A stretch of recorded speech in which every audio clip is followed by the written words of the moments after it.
In 2018, the Disney Channel introduced us to another big movie franchise of theirs, Zombies. And well, it's been 3 years since we got the last film, and now Zed and Addison are back again as I've just seen their newest film, Zombies 4 Dawn of the Vampires, which came on Disney Channel earlier this month, is now available to stream on Disney Plus. But is this new adventure with Zed and Addison another fun-filled zombifying experience? Maybe with a few new characters in Miami that you might like? Or has this franchise finally been up more than it can chew? Find out in this spoiler-free review right now. Big D's Entertainment Rankings and Reviews.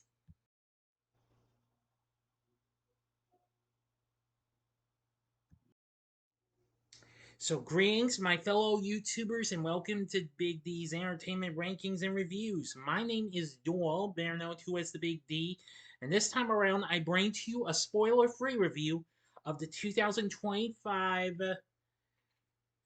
well, it's kind of a mixed bag, vampire, romantic, musical, drama flick, Zombies 4, Dawn of the Vampires, which came direct from Disney, along with Bloor Street Productions, Court 5, and Night Zone Productions, directed by Paul Hohen.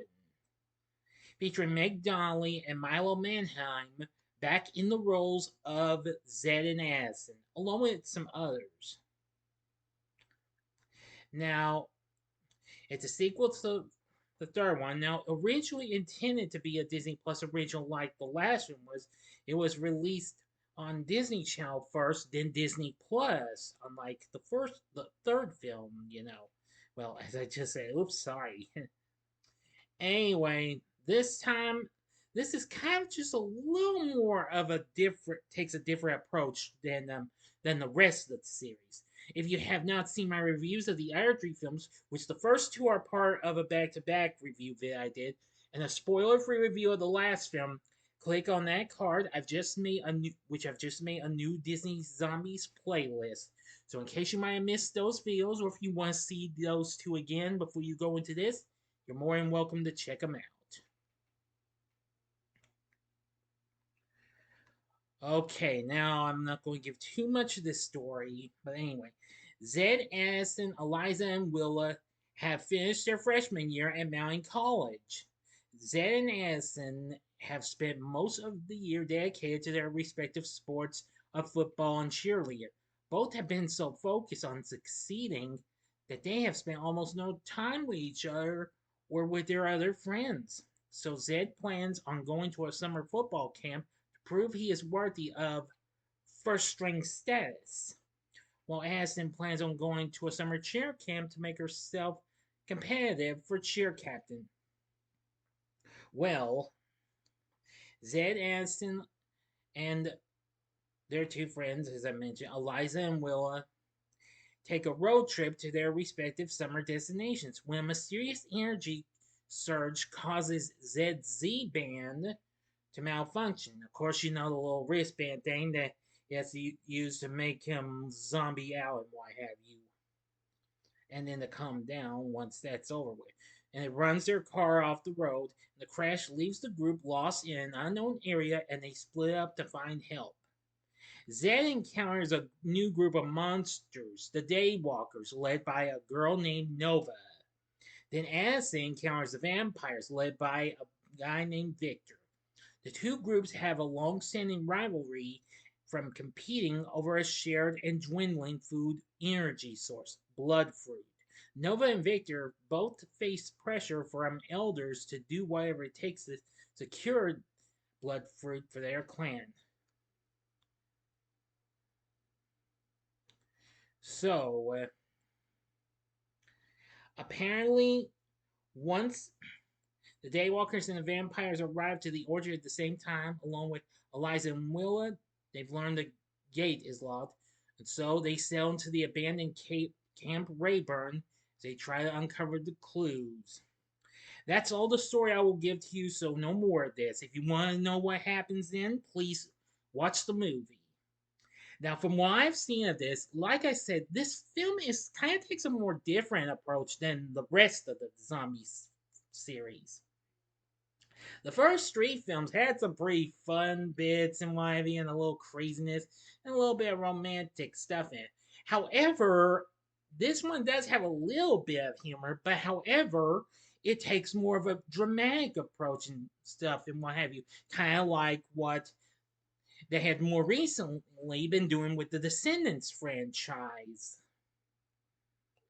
But anyway, I am going to say that I give this credit and what have you, because I mean, maybe some of y'all have seen it and liked it, and some of y'all may have not. But I'm gonna say you be the judge when you watch it. I would like, I really would think I would recommend you check it out. But I'm getting too far ahead of myself. Now the soundtrack has some good songs and what have you. Like the other films, this does have good tunes and also great choreography. So I'm glad they managed to do that and what have you. And I really enjoyed the story because it took a different approach from the other films. Now, I know only one slight issue is not that many characters we've seen in the first three films come back in the film. Maybe for a little bit, but not all of them. But anyway, I still appreciated this in my and I actually liked it. I don't care what anybody says. If you hated it, that's fine. As always, we're all entitled to our own opinions. Thank you. But overall, I found this to be just a bit of a step up from the last one. Since, of course, if you've seen the last one, but of course I didn't spoil that in my review of that. Oh, okay. But I'm sure you know what happened in the last film.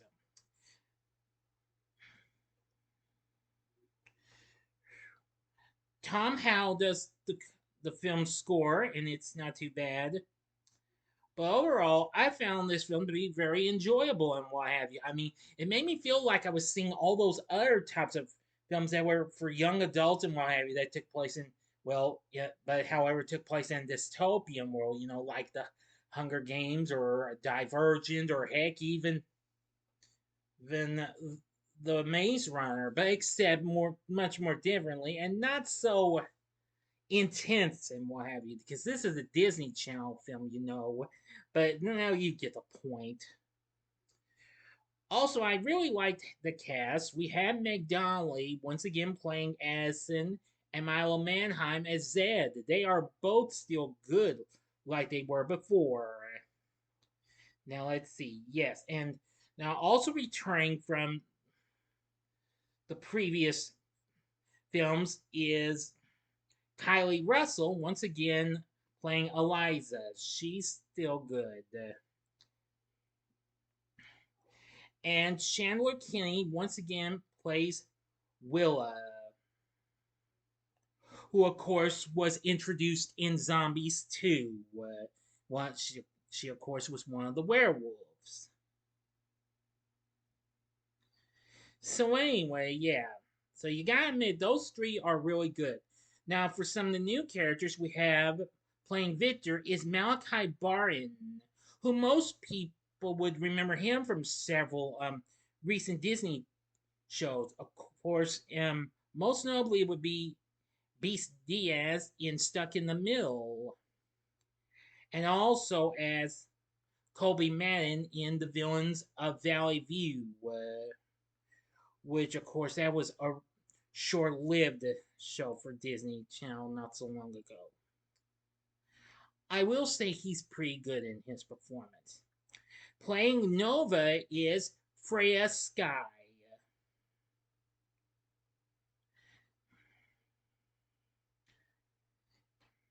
Now then, who had appeared in the Canadian teen drama series The Next Step.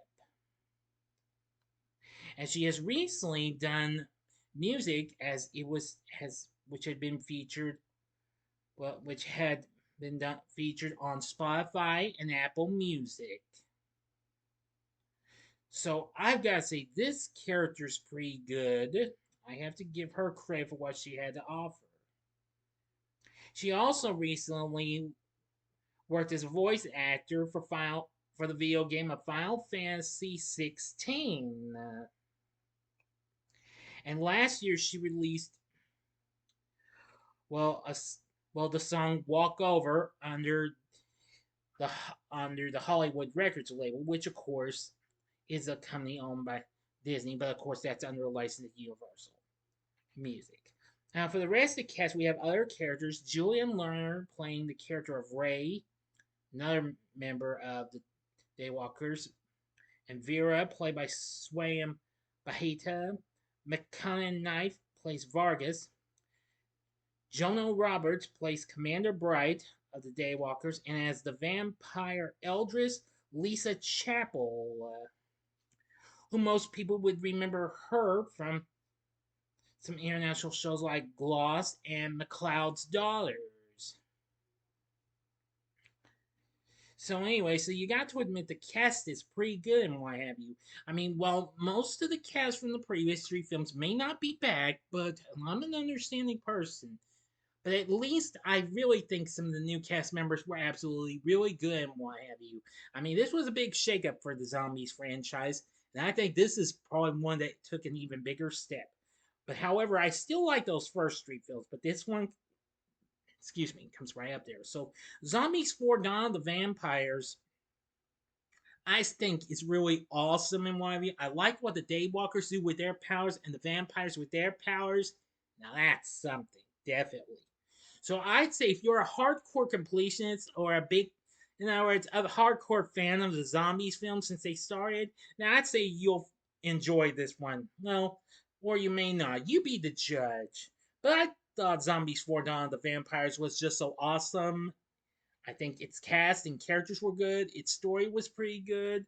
The music and choreography, everything, very good and what have you. So for my score, I'm gonna give Zombies 4 Dawn of the Vampires 5 stars. Just like I gave the last film. On a scale of 1 to 10, of course, it gets a 10. So what did you think of Zombies 4 Dawn of the Vampires? Let me know in the comments section below. If you like this video, consider clicking the like button, subscribe, and be a part of the Big D Nation. Continue to help support my channel, and you know the rest. You can share my video with your friends if you like. And join me next time when I give you a review of Roger Corman's Fantastic Four from 1994. That's right. I'm going to start this in order to promote the release of the Fantastic Four First Steps, which opens this Friday. So, if you like this, consider checking out my reviews for some of these other Disney Channel films. In the upper left-hand corner is my review of one of their late 90s films that ended up becoming a favorite of mine, Xenon, Girl of the 21st Century. The upper right-hand corner is my review of its sequel, Xenon Z2. Or if you would like, go to the bottom left-hand corner and see my spoiler-free review of the recent installment of the Descendants franchise, The Rise of Red, from last year in 2024. Of course, I know there's a new one in the works. And the bottom right-hand corner is the button you can click to subscribe. If you like rankings and reviews on movies, TV, music, video games, etc., then I'm your guy. Thank you for watching. Until next time, I'm the Big D saying, see ya.